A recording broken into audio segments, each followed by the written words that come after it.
आज हम समझने वाले हैं कि representation of image form by spherical mirror using रे डायग्राम। रे डायग्राम के माध्यम से समझते हैं कि कैसे इमेज फॉर्मेशन होता है। इमेज फॉर्मेशन के बारे में नहीं तो जो रूल जो होता है, कैसे रे ऑफ लाइट को हम पास कराते हैं जिससे इमेज बनते हैं। कुछ रूल होता है, ये नहीं कि कहीं से भी रे पास करके इमेज कर देते हैं। पहला रूल होता है कि ये तो दोनों मिरर के बारे में हम समझने वाले हैं, concave mirror and convex mirror में समझेंगे। इसमें आगे एक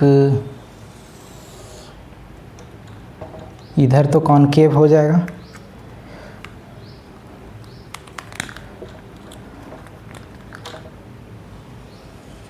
ये कॉनकेव हो गया, इसका ये पोल हो गया, ये फोकस हो गया, और यहाँ पे ये सेंटर ऑफ कर्वेचर हो गया। और इसी में हम कॉन्वेक्स मिरर ले लेते हैं, इसी से बनेगा।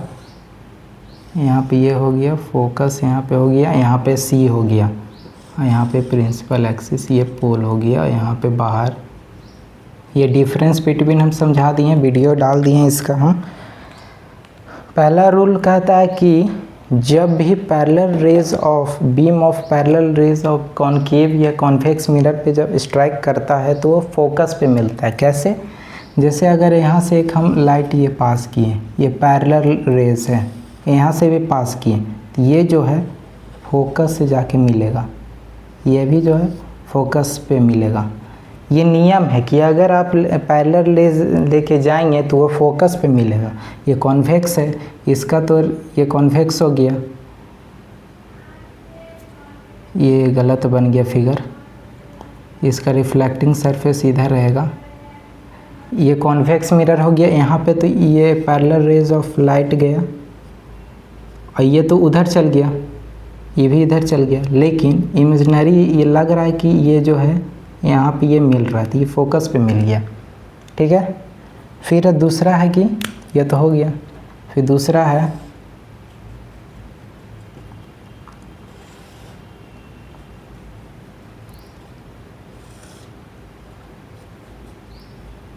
ये इक्वल डिस्टेंस रहता है, लेकिन हम यहाँ पे रफली बना रहे हैं। यहाँ पे सेंटर ऑफ कर्वेचर, ये कॉनकेव हो गया, ये कॉन्वेक्स हो गया। फिर दूसरा होता है कि जब भी रे ऑफ लाइट जो है फोकस से जब जाता है तो वो पैरेलल चल जाता है। कैसे? जैसे अगर हम यहाँ पे ये देख सकते हैं, यहाँ पे जैसे ये फोकस से हम लेके गए रे, यहाँ भी ये फोकस से गया, तो ये जो लाइट है ये पैरेलल चल जाएगा, ये जो लाइट है ये पैरेलल चल जाएगा। जैसे ये हम जैसे उधर फोकस पे जा रहे हैं तो इधर ही लाइट चल गया, ये फोकस पे हम जा रहे थे लेकिन इधर चल गया, लेकिन इमेजिनरी की लाइट जो है इधर जा रहा है, यहाँ से लाइट आ रहा है और फिर ये पैरेलल चल गया। ये हो गया पहला। दूसरा हो गया, यहाँ पे 4 गो है, 4 रूल है। फिर ये हो गया, फिर एक और होता है ये कॉनकेव,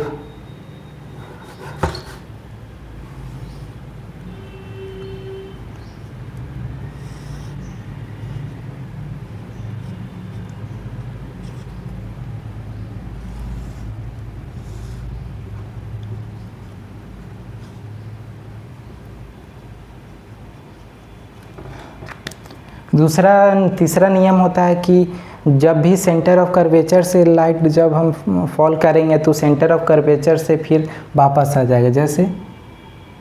जैसे अगर हम सेंटर ऑफ कर्वेचर से लाइट ऐसे गया तो वापस यही रास्ता से वापस आ जाएगा। सेंटर ऑफ कर्वेचर से गया, लाइट वापस आ गया, नियम ख़त्म। फिर इसमें क्या, ये सेंटर ऑफ कर्वेचर आया, फिर सेंटर ऑफ गया, लेकिन कहाँ मिला? इमेजिनरी में मान लेते हैं कि यहाँ मिल गया, यहाँ से भी गया, फिर इधर लाइट सेंटर ऑफ कर्वेचर से गया, फिर सेंटर ऑफ कर्वेचर से आ गया। फिर ये तीसरा हो गया, ये चौथा है कॉनकेव, ये हो जाएगा कॉन्वेक्स। पोल हो गया, फोकस हो गया, कर्वेचर हो गया, फोकस, कर्वेचर। रिफ्लेक्टिंग सरफेस तो इसका इधर है ना। नियम है कि कहीं भी कभी लाइट जो रिफ्लेक्शन जो होता है angle of incident equal to angle of reflection होता है। जैसे यहाँ से ये गया पोल से, फिर ये गया, तो ये angle of incident, angle of reflection, यहाँ गया ऐसे आया, angle of incident equal to angle of reflection.